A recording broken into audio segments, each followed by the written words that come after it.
Okay. The intro did not kick in, but that's okay. Technical difficulties all the time. Hello, everyone. Welcome in. I have Lake Lewis Jr. with us from the Lake Lewis Jr. Show. He has graced us and me with his presence to talk about men's mental health, as I would say, through the eyes of a Black man, but it's also men's mental health. Welcome in, Lake, and how are you doing today? I'm good. I appreciate you, inviting me to come on, and yeah, I'm excited about it. So I appreciate you joining us. Some may know, some may not.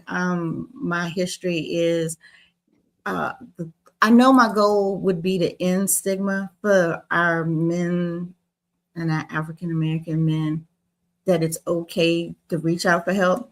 But if I could change it or help understand men's mental health a little bit better, that's the goal of our Unspoken podcast, is to hear what it feels like through different eyes, because Mhm. men's mental health is definitely not the same for everybody. So we all have our different stories. When you hear men's mental health with African American men, what comes to mind when you hear that?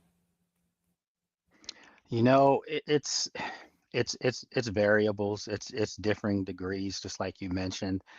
I can only go by my experiences, and dealing in the media, you deal with a lot of things that trigger you, as far as exclusion, as far as, with me being in sports media, specifically the NFL, when I'm in the locker rooms amongst players that greatly look like me, the people who are covering them don't look like me. And, Mm-hmm. those are things that stand out. And sometimes you are looked at as, why are you in here? Like, not people not realizing that I've gone through the same background as far as college. Yes, college. I've Mm-hmm. done all that stuff just like you did. And actually, I played in college. So maybe I do have something that you don't have that requires me to be in this locker room. And, so yeah, it's one of those things that you deal with. And like I said, it does trigger folks. I've had colleagues, that do look like me that have had tough goes of it, and at times feel misunderstood, uh, not represented properly. Sometimes the PR departments with the teams don't do the same for you that they do for others who are less deserving. So, you do deal with different things like that sometimes, raises the hairs on your arm and uh, makes you go home sometimes very frustrated. And then you're dealing with your mental health in that capacity. So when you first started in this career, was there many like you in it, or were you in the minority as far as reporting sports? Yeah, I've always been in the minority as far as being a reporter. It's a sad reflection. It is. The NFL is trying to deal with things. I know they, years back implemented the Rooney Rule, which as far Mm-hmm. as coaches mean that, they have to interview, a certain amount of minorities, for head coaching jobs. But when you see like 10 coaching changes this past year and none of them are black, and yet the majority of the product on the field is 70% African American as far as the players, it goes to show you where we still are in society. And and then you translate that to us as reporters, and yeah, there's probably the word minority that gets used is when it relates to females who are now in the Mm-hmm. locker room, but it's white females, so it's still, it's still an issue. And at no point do I think you put someone in a room that's not deserving. I don't care what color you are. Right. I don't know. I don't care what, what creed you are. I don't care your gender. If you're not qualified, you shouldn't be in the room, period. Um, and unfortunately, the people who get looked at like, are you qualified, are us. And I venture to say, if you look at the backgrounds and the roads traveled for the Black media, you'd be surprised how qualified we really are to be in those rooms. So, So when you first started and you had to deal with that, how did that affect your mental? Did you find yourself struggling with it, or did you have like coping mechanisms that help you get through it, or you just knew that I'm Lake and this is what I'm here for and this is what I'm going to do? yeah, I mean that's a great question. For me, it just goes back to my background with the way I was raised. And I was raised in a competitive house. I was raised in a house, where I had a mom who had her own business and, Ooh, okay. was, making six figures in the 80s. And we would have never known it, obviously, because we didn't live this exorbitant life or anything like that. I'm a kid from DC. But my mom, the money she was making was to help other people. So it wasn't like, we were driving lavish cars. I remember, yeah, I wouldn't even mention the car that we were driving around in, but I remember it had duct tape on the window. But the point is Hmm. that my parents raised my sister and me. I have an older sister, to thrive, to be our best, strive and push forward. Any obstacle that comes up, you find a way to work through it and work over it, and that's what I've always done. So I didn't necessarily look at the faces, because as far as college, I went to, two PWIs. I went to Penn State, undergrad, and then I went to Georgetown. Hmm. So I had already been exposed to that. Being a kid from DC, though, which is, well, maybe not now, but when I was growing up in DC in the 70s, 80s, it was black. That's why I was Chocolate City. So then going on to college and being in a totally different environment, you had to learn how to cope with that stuff, because it wasn't going to change. So you had to learn how to find your niche. I think with me playing ball, it kind of helped me not experience some of the other tribulations that I would say some of my friends who were black in college. Some of them, I Hmm. remember them. I remember some of them going back to Philadelphia, or going back to Pittsburgh or Harrisburg, because they were from Pennsylvania. I remember Hmm. some of them just leaving school because they couldn't deal with the environment coming from an inner city to the middle of nowhere, and it's 40,000 students and 38,000 of them are white. So they didn't fare well. But for me, again, to get back to your original question, I've just always been a competitive person, and if you tell me I can't do something, and I'm gonna give you a million reasons why I can, and I will. And that was always been my mentality. That that is kind of the opposite for me because I'm in Charlottesville. Hmm. So for me to go from Charlottesville to Virginia State University, mine was completely the opposite. Now, my high school was more, it was not really balanced, but you saw more like people Hmm. versus my elementary school and my middle school. Because I Hmm. told people before that my best friend in elementary slash middle school was the UVA president's daughter. Oh, okay. So, yeah, so for me, for a while, it was the complete opposite Hmm. until I started learning about me. Who I'm seeing in the mirror is not who I'm hanging out with. Yeah. So I Yeah. started learning about me. So by the time I got to Virginia State, still a cultural shock, but I knew enough about who I am and what I looked like and what I was supposed to be. Not supposed to be, but what I should feel like. Because Yeah. I had Totally. molded myself into the UVA president's daughter's friend, Hmm. but I was not her because I was in the projects. Hmm. Hmm. Hmm. Hmm. So total contrast, but Hmm. I always stayed there. I was always there. So I was always so that was a learning experience. And I learned a lot. And here I am with a Black History book. Right. Yeah, Right. little known Black history facts. So it's And you know, I can, we all learn, but it's just how yeah, we learn it.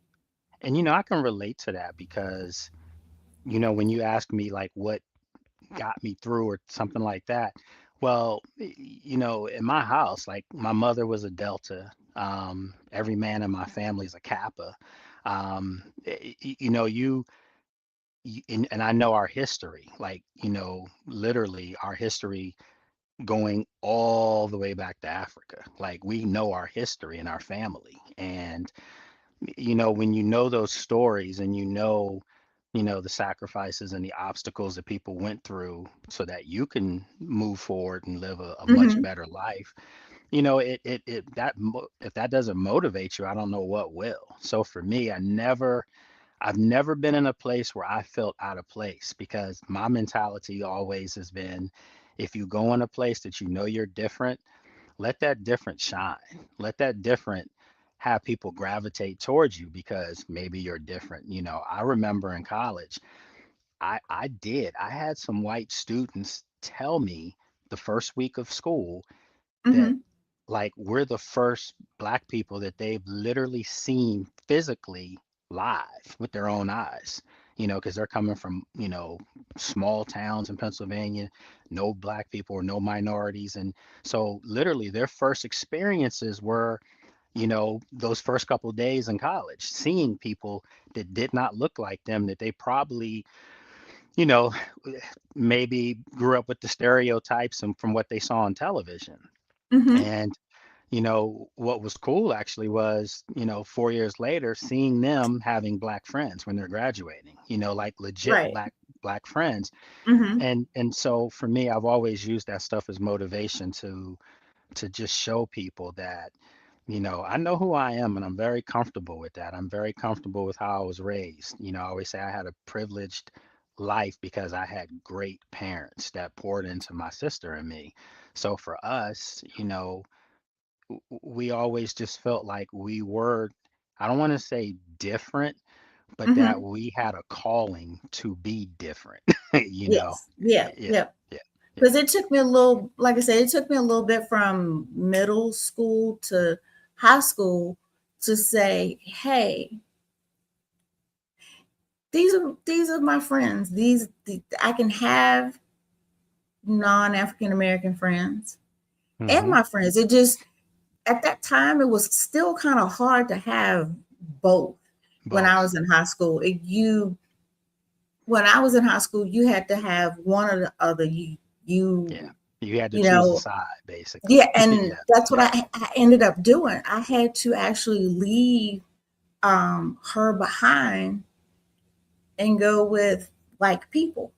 You Mm-hmm. know, that was a choice I made. It wasn't an easy choice, but I felt what kids feel now, the peer pressure at that time that, why are you with them?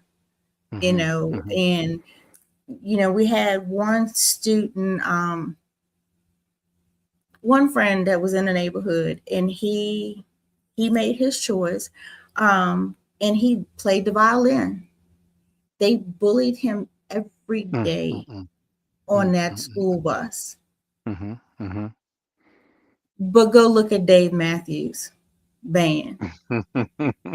Who was playing the violin for Dave Mm-hmm. Matthews?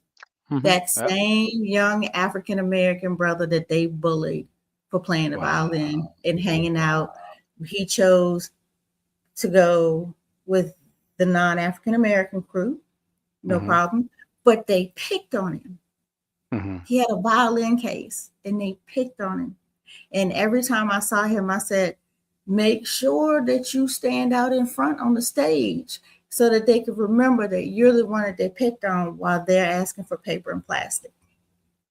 You know, see, that's the stuff where, you know, that gentleman knew his calling and he knew what gave him happiness, you know, and that's mental health right there. You know, when you Mm-hmm. know something's better for you, and a lot of us, unfortunately, you may know something's better for you, and you Mm-hmm. still don't go that direction because something's always told you you're not good enough for that or you shouldn't do that. And so you have those type of things that you have to deal with, where you do sometimes are forced at times to pick a side. And maybe my side that I chose wasn't necessarily, a race thing, but for Yeah. me it was right and wrong. Because I had friends in Hmm. DC, unfortunately, growing up, that a couple of them are no longer with us because they were doing things that they shouldn't have done.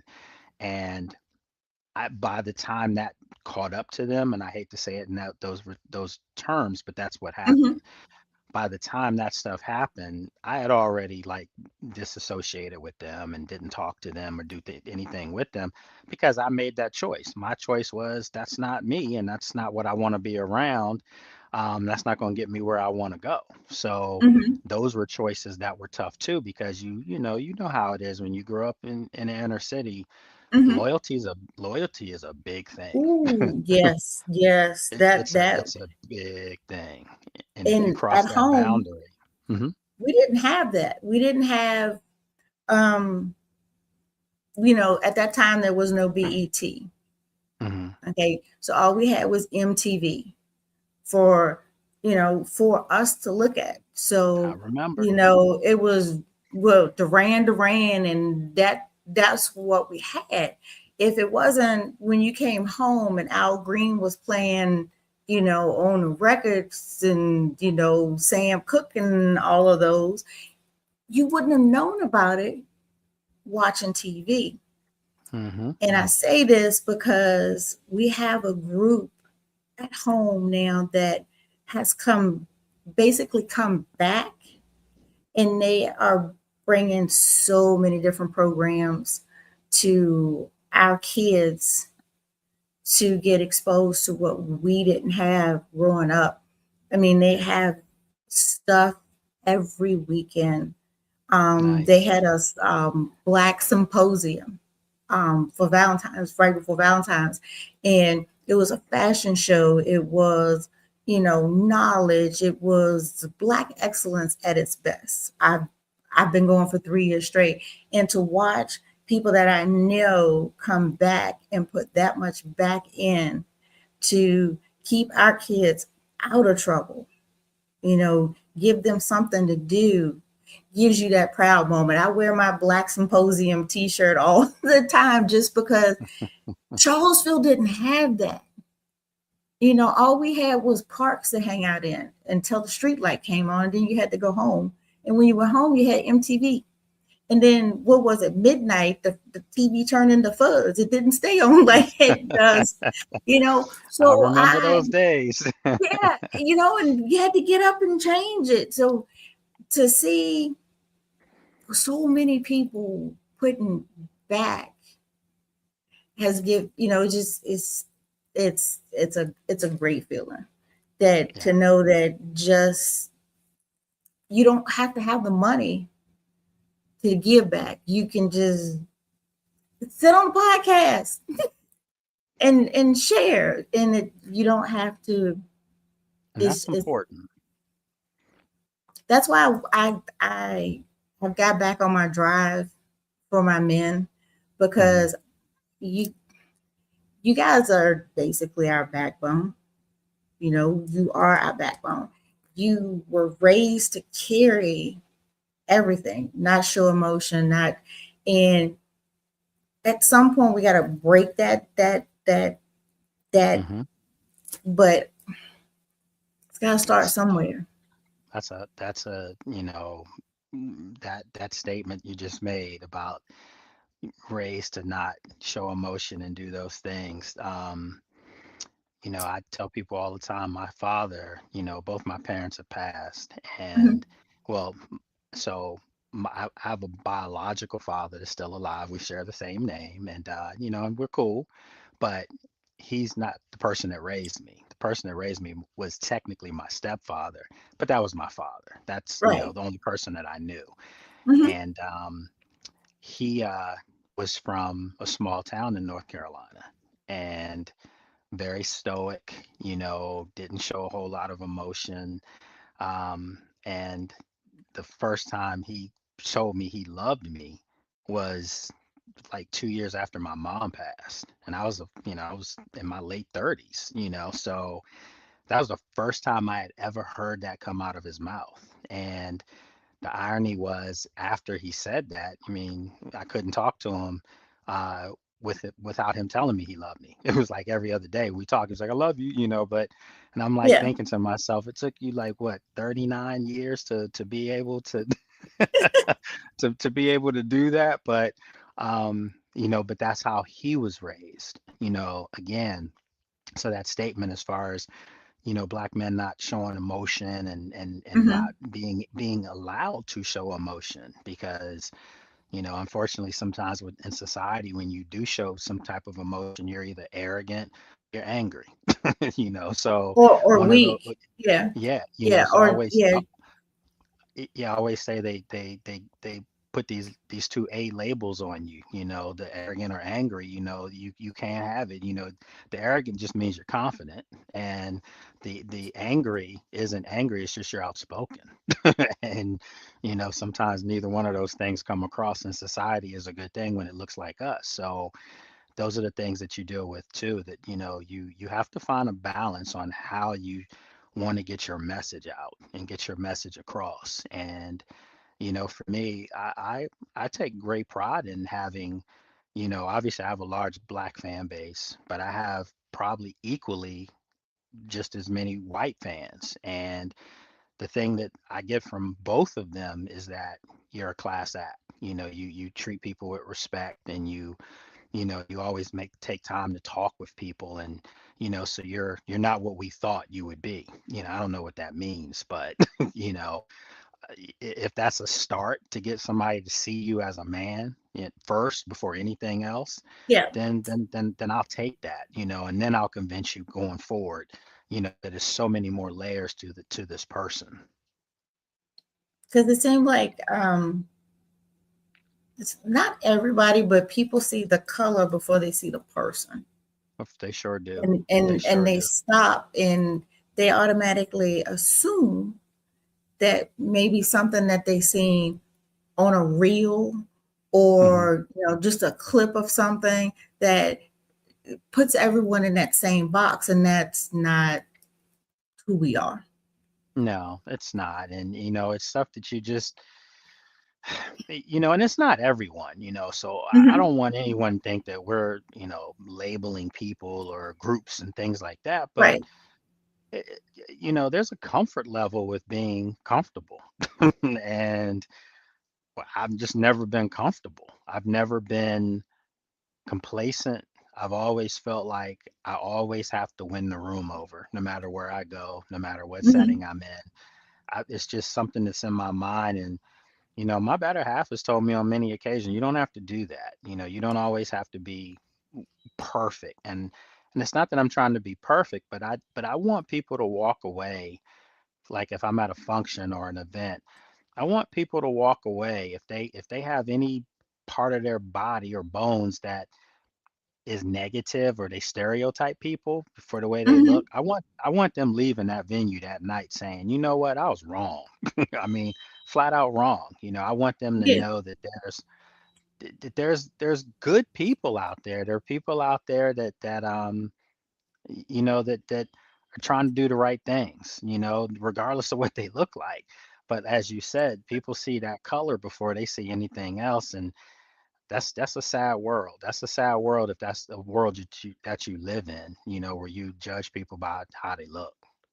And then that too, having to deal with that, goes into the mental, because you sometimes always have to be on guard. Hmm. When, like you said, when you walk in a room, you might walk in that room and everything's, everybody's like, hey, and they see lake. And then you walk into a different room and they see an African American man coming in, and they forget that that African American man is lake. And Hmm.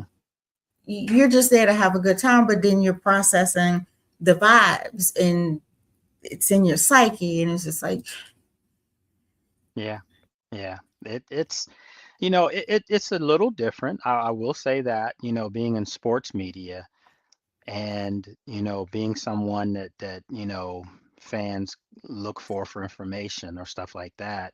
Hmm. So I don't deal with too much of the negative aspect of things when it comes to my presence or my appearance. Uh, the irony is, as I said earlier, I deal with it more amongst my colleagues than fans. The fans just want, if they're a Commanders fan or another NFL team, they just want the information. They just want to know, is so and so playing this week? How's he doing? How's he looking practice? That's all they care about. But the people that you work beside every day, mm, you'd be surprised. Well, that was a question I had for one of the gentlemen before, because I forgot where he worked at, but he was in a place where it was just him. Hmm. And I was like, how does that? He said it's exhausting It is to have exhausting. to always be on and can't just go into the workplace and do the job, because he said he's doing the job, but he's always on. And Hmm. he said it was exhausting and he had to quit. Yeah, the, that is probably the perfect word. It's exhausting, and it's sad at the same time because I've left the media room many times and said to myself, is this high school? Like, I didn't even go through this in high school. Like what would make people worry about someone else doing their job? And I've always said, if you're worried about what I'm doing, that means you're not doing your job because I'm definitely not worried about you and what you're doing. I could care less what you're doing. And honestly, I wish a lot of people had that mentality, where you go to Mhm. work and you do what you're supposed to do. Don't worry about the next person. But unfortunately, there's a lot of insecurity in media. There's a lot, and there's a lot of people who are trying to get ahead, and they'll step on you. They'll step on you and throw you right to the side to get where they need to go, as opposed to compete, and see who's better that way. That's what I was So going to ask you. Is it competition or just, but you answered it that should for be me. So it's competition. just, Yeah, yeah, it should be that's kind of, competition, but unfortunately, some people try to eliminate the competition because they don't want to compete head to head because they know what's going to happen. And that's the confidence in me. So I'm just letting you know, when you're oh, like I'm us, okay you with have that. you have to be. Yeah. Yeah, that's what you mean. You're ever since If you're you want to kids, you succeed, you have to, because if you're not, then you might want to find a different career. If you don't want to, and I can see that. I just, you see the TV version of the media, or Mhm. sometimes you may see just like a little angle of how everybody's set up and they're trying to get their questions, and that looked like what is it where they have the stocks. It looks like that's what it looks like. One of those where they're trying to get the bids in for the stocks and stuff. Yeah, yeah. Ooh, that's not for the I faint I of I deal heart.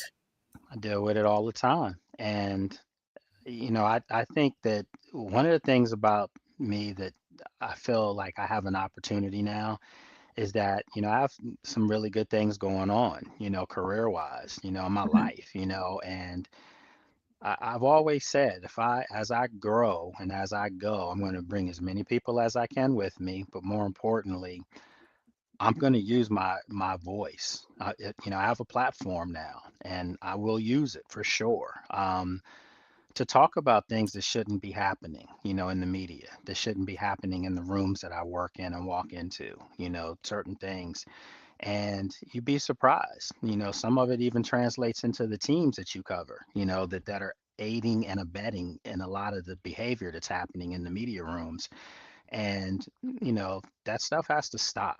It really does. The people Mhm. who try to go in there and make life easy for everyone, go in there, smile, hey, how you doing? Try to be polite. We're the ones that sometimes are the ones that get looked at sideways because you're nice. That tells you a lot about people. Dr. Miller has a question for you. Are you able to see Sure. that one? Yes, I do. Okay. She had a couple in there, so yeah, I definitely wanted to get to those. Yeah, I'll go back and get the other one for Hmm. you. Okay. It says when experience discrimination from peers, how do you cope, advocate for yourself, and maintain your sense of dignity and purpose? Great question, and I can let Dr. Miller know I live it, do it every single day. And for me, it's you outwork people. It means that you you're always reinventing yourself. As far as the type of person you want to be, as far as how you treat people. For me, walking into an NFL locker room. I don't mind sharing these stories. As I mentioned to you before, I'm an open book. And Mhm. I remember years back, you know, I was called into the PR department, the head of the PR department for the Redskins at the time. And he told me that some people want me to get my credential revoked. And I'm like, why? And he said, because they said you're fraternizing with the players. And I'm like, excuse me real quick. I was just like, Are you fine? I'm fraternizing with the players.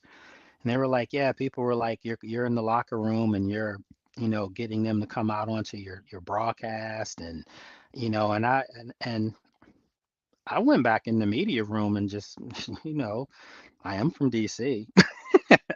So I let some folks know, hey, if you got a problem with me, you come see me. Don't go behind my back or, if you have a problem with me and I wanted that to be clear because that was code word for they don't have those relationships with the players and coaches. And because I did and I do, there's some animosity there sometimes. So my stuff looks like it's fraternizing. When they're talking with a player, that's called reporting. No, that's not what this is. It's because first and foremost, I've had players tell me they respect me. They respect me because I respect them as men before football players. They respect me because they know I do have a somewhat of an athletic background too. So they understand I'm not going to ask them silly questions that a lot of times you hear, after a tough loss. Hey, walk me through this loss. What are you feeling? Like, is that really a question that you ask an athlete 5 minutes after they walked off the field after a loss? So no. So it's little stuff like that. Mhm. So those are the type of things that you deal with. And then you hear, oh, the outlet that you're with isn't big enough to give you access to do some of these things. And I'm going to tell you the story. I was at ESPN Radio for a long time. I was doing my daily radio show from Disney World in Orlando in front of a live studio audience at ESPN's Boardwalk. Okay. I mean, every athlete you name it, they've been on my show. Basketball, football, baseball, and ESPN would bring them in. Disney would bring them in to come onto my show. So I say all that because the name of my show was Sports Journey with Lake Lewis. That was on ESPN Radio. Well, I made a decision like 10 years into it to go my own way, not leave ESPN per se, but just to become more of an independent person that could sell and market myself. Every major radio talent did it. All of them were white. All of them did it. Dan Patrick, Jim Rome, they all did it. I was actually given advice by one of them to do it. And when I did it, it came back to we can't give you access to certain things because your outlet's not big enough. Because I end up creating a company called Sports Journey. And if you go to sportsjourney.com, I've handed that over to some younger folks that they're running that now. It's still my company, but they run that because it's a conflict of interest with me in the league and ESPN. Okay, because I'm back at ESPN again. So with all that said, when you're told that your outlet, which is Sports Journey, isn't big enough to get certain access to things, okay, well, I was also at the time senior writer for USA Today for the Redskins. I don't know how much bigger you want that to get. So now being part of the league and ESPN, and they've merged, so it's all one umbrella now. What are you going to tell me now? What are you gonna say to the only everyday reporter that's in that room that looks like me as a man too, black man? There's a couple of other, black, TV folks like myself or that come out, but they're not there all the time. Okay. I mean, a person that goes to away games, home games. I do my TV hits, all that stuff. I'm the only one that's there consistently every day and still sometimes deal with things, and I know what it is. You know what it is. Yeah, we know what It's it is. we know what it is, and Yeah, we they'll say, definitely "Oh know what it no," is. and well, they'll say, "Oh no, that's not what it is. You're making that stuff up." That's always the comeback.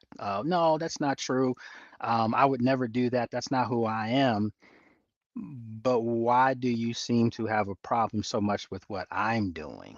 Um, as opposed to other people. So again, and I agree with Dr. Miller here, it's jealousy. There's 100%. Mhm.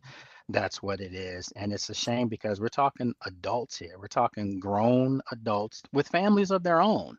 And I'm like, if you're leading like that in public, I would hate to think how you led at home with your kids. Well, yeah, I'm still on the whole how they act when you guys are doing, the end of the game press thing, like Hmm. Hmm. kids in the yeah, Well, if that's you don't something else. mind, I did want to ask, answer Dr. Miller's thing. She said, as we reflect on the experiences of Black man, what advice would I give to the next generation? This past weekend, Janine and me, that's my better half, we actually went and spoke with a group of kids that, ironically, it was baseball. And when she told me that she had signed me up for it, I'm like, baseball, and I actually joked with her and said, those kids aren't going to look like me, you know.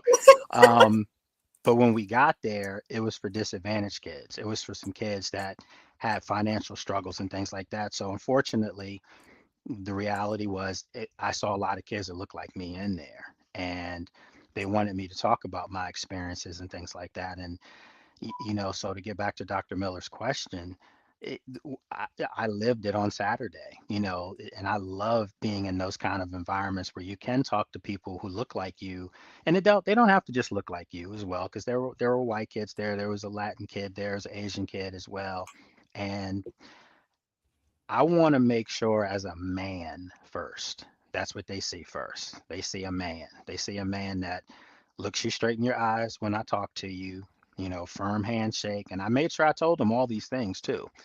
Um, how to be a gentleman. That's a lost art in this world today, and I was raised to be a gentleman. I think my better half loves that about me. I'm a gentleman. I'll, you know, hold the door when she gets in the car. I mean, all that stuff. That's just how I was raised. And, you know, I want the younger generation to know that if you see someone that looks like you, that's overcome a lot of obstacles to be in this position that I'm in, and obstacles that were more like roadblocks where people did not want me in these situations. And I still fought through them because I believe in myself, I believed in my faith, and I have a super strong support group around me as far as family and friends that I would say to the next generation that you can do it too. And it doesn't have to be the conventional ways. You don't, everyone says, oh, what station did you intern at, coming up? And I say, I didn't, you know, I didn't, how did you get in the position you're in now? Who's your agent?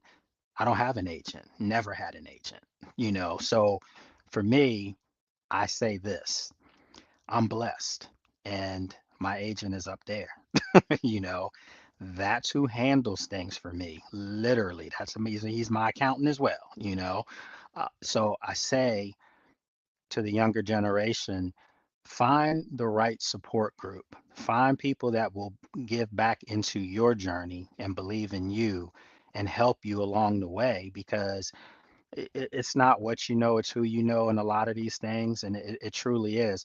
I never had a mentor though. I think our generation was that generation where You kind of had to figure some things out on your own, just even when you're a kid playing outside, you had to figure some things out. We didn't, we grew up in a time where you weren't restricted to staying on the streets you lived on, or let alone even going outside. Kids, they don't even go outside. We were No, they all don't. over the city. I mean, I could find myself, 5, 10 miles away from my house that I was on my bike with friends. That's just how we lived. But Just as long nowadays, as you got home before the street light came as on. long or as my parents said, when it was almost time for those street lights to come on, if they called your name and you didn't answer back, you were not in the right place. So, but Yeah. but so I say for young people now, find a person that you trust, that has your back. And unfortunately, it may be tough, for some people to recognize that, or find that person. But there's a lot of us out there that will do whatever we can to help. And I feel like that's my life goal and my life journey, is that the role and where I am now in life, and it's pretty good. I, I would be the worst person if I didn't try to give back and do for others, because I remember the feeling of not really having that outside of my parents and family, of course. But I mean, as far as in the workforce, I didn't have that mentor. And I always think to myself, how much faster could I have been somewhere if I did have that? But you know what? That wasn't the way that, God planned it for me. I'm where I'm supposed to be now. So I'm going to make sure that I help some younger people come up too. That would be when we were growing up, the big brothers and big sisters, which I Boys don't even Club. think exist anymore. No, I mean, they're still around, but it's not grassroots like it was when we were younger. It was everywhere. And or even like, you know, Cub Scouts, Boy Scouts, Girl Scouts. I remember all those things in the inner city. Like they were there. I mean, I remember, I don't want to say too much, but I remember I did do Cub Scouts for like a week. And I told my parents, I don't want to do this anymore. And they were like, what do you mean? And I was like, they just have us raking leaves up at the church. And we're not starting fires or Well, burning brown, marshmallows, none of that. I don't want to do that. I well, do see, that that here at goes the back house. to when we were growing up, that they would say Cub Scouts, Boy Scouts were for the kids that couldn't play sports.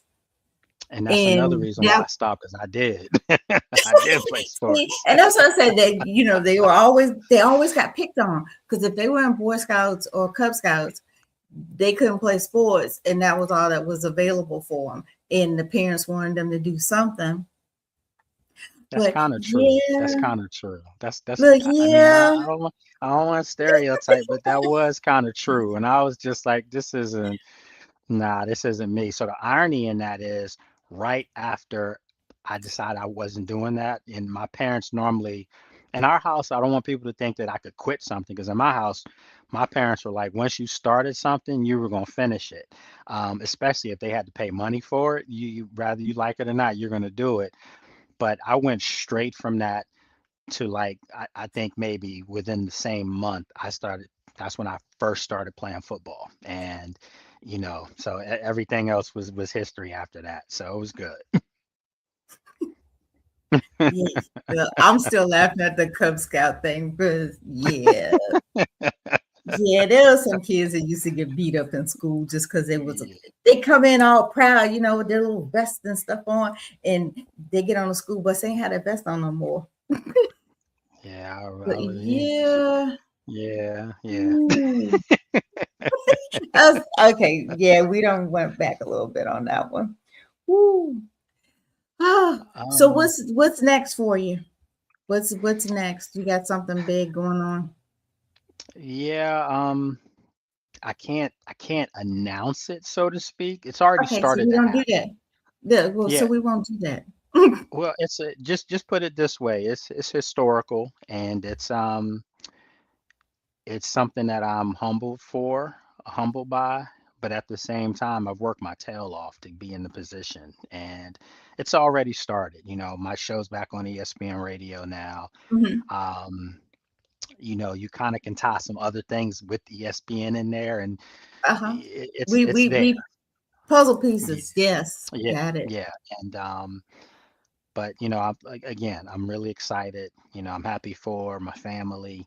Happy for the people who supported me over these years. Hmm. Who I've had, so many fans that have told me over the years that they love my approach. They love how I go about doing things. And I always say I wouldn't be in the position I'm in if I didn't have fans. And so I always try to give back. I created a fan show that I do every Friday, and now Hmm.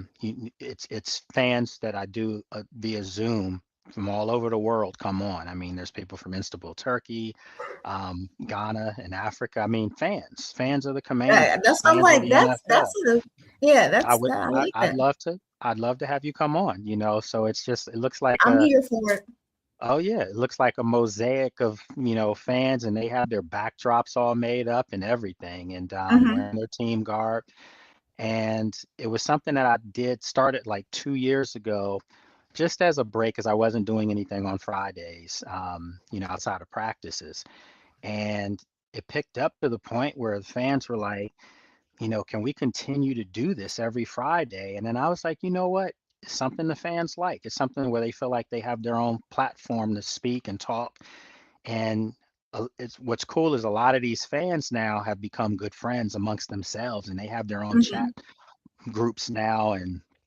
And I promised them, I was like, I'm going to try to do my best to get this on ESPN radio. And I said, it's going to be impossible to get, 20, 30 people at the same time on a radio channel. That's not going to happen, but we can stream it. We can do it, through YouTube or through the ESPN, online. Hmm. And we're doing that now on Fridays, through ESPN. So you can see that. You can watch that actual show. So it's again, just giving back to the people who support you. That's my thing. My thing is I'm gonna always do what I can to give back to the ones who've helped me along the way. Before I let you go, now that I know you have other things going on, but Hmm. now that there's no football, do you have a resting period or do you find something else to fill that in? Oh no, it's year round. Football's year round. Uh, Like it's I'm leaving on Tuesday of next week. I'll be gone for from Tuesday to the following Tuesday for the NFL Combine. And that's where, college players have their individual workouts and things like that, in front of scouts and coaches, and, to help their draft stock, so to speak. So I'll be there. And that's a big event. Several thousand media members come into Indianapolis for that. So I'll be there. And then, like, a couple weeks later from there, I'll be at the league meetings, in Arizona. And then they have another one in the owners' meetings in Orlando.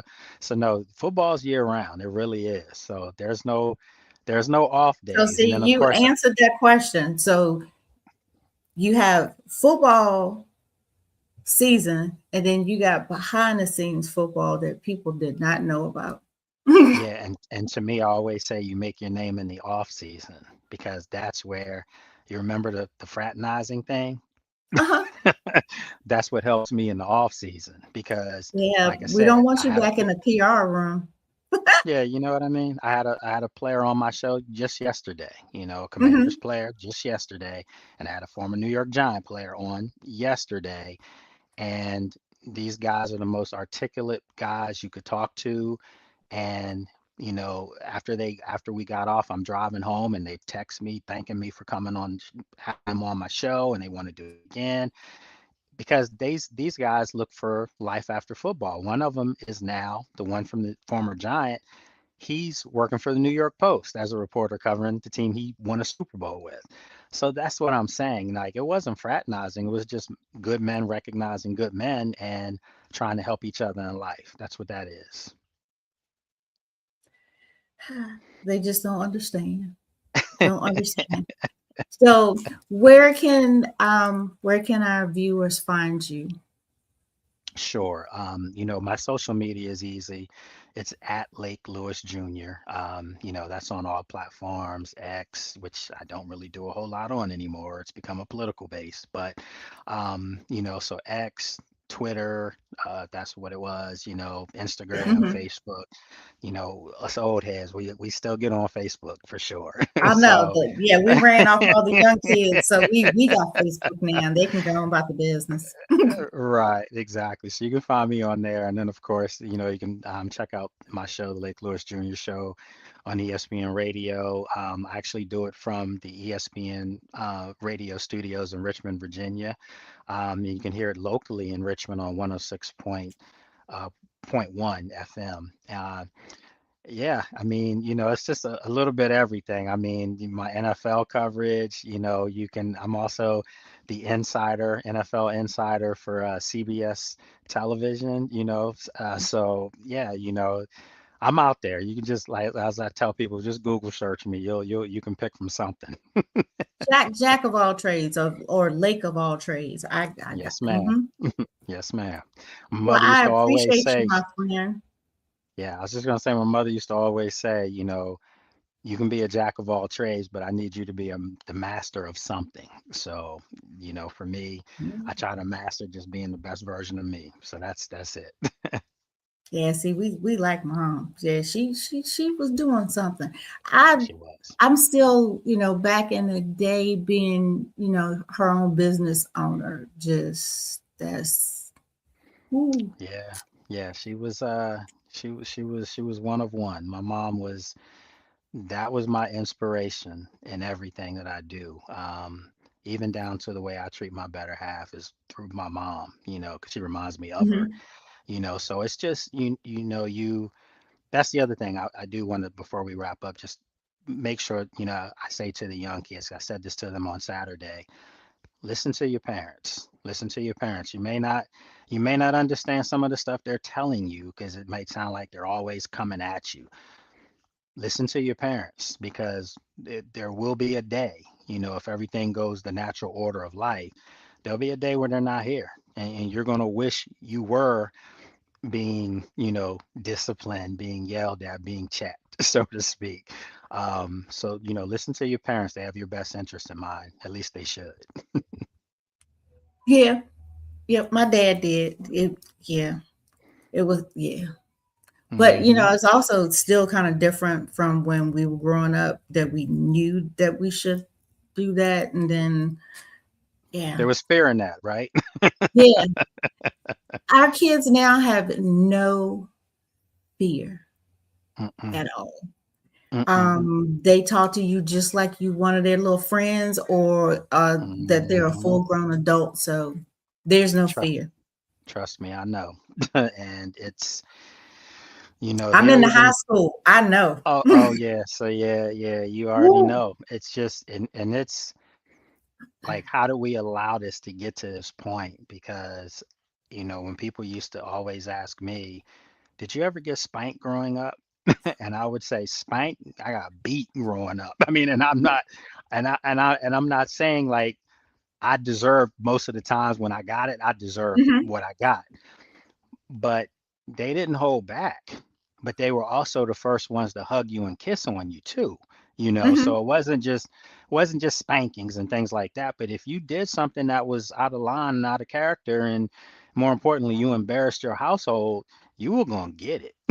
And now kids don't have any fear of repercussions. They don't know what a repercussion is now.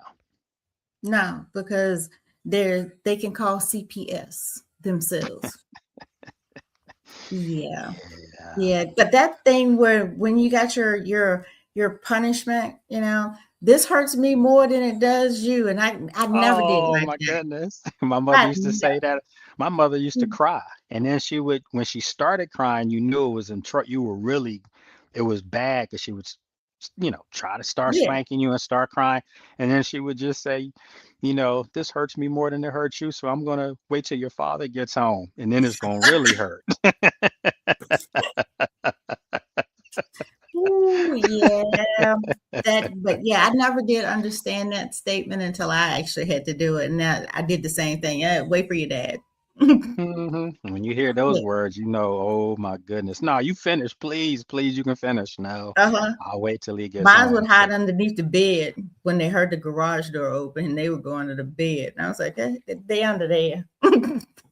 Just think of though, like seriously, think of the pit that was in your stomach when you knew it was coming. You just didn't know when, but you knew you were going to get it. I mean, that's that fear. That's the fear of like, when people say, talking back to your parents, like, what? Like, are you kidding me? My mother, ooh, trust me, you did not do that. Mm-mm. I had the one where it says, "Go in your room. I'll be in there in a little bit." My mother used to turn her wedding ring. She used to wear like her wedding ring, and she always had like a couple other rings on. And whenever she started turning them inside out, yeah, you knew what that was. Yes. Mm-mm. Mm-mm. They just don't know what they're missing. Yeah, they don't. I mean, discipline, sometimes everybody needs it at some point, and that's what I always say, look at what's going on in the world today. With some of these young folks, you feel bad for them, you really do, because You do. the parenting stopped somewhere. So yeah, you've got to get back to that. Well, I thank you, my friend, and I know this isn't the last time we'll see you. And you have safe travels next week. I greatly appreciate it. And yeah, I had a great time. Anytime you want me to come back on, just let me know and I'll be here. Oh, don't leave that door open. But yes, we will have you. You will be back and you have safe travels. And now that I know that I can send a message and say who's playing next week, are they Yes. good? Are they gonna be in there? I'm just gonna I'm just gonna send that little message and say, hey. And you're probably going to see me on the TV covering it. So I won't say anything else. Oh, I don't know nothing. I don't know a thing. I don't know nothing. But once I see you there, I'll be like, hey. Sounds good. Sounds good. All right, thank you, friend. And we'll talk to you soon. Okay. Appreciate you. Okay. Bye. Bye.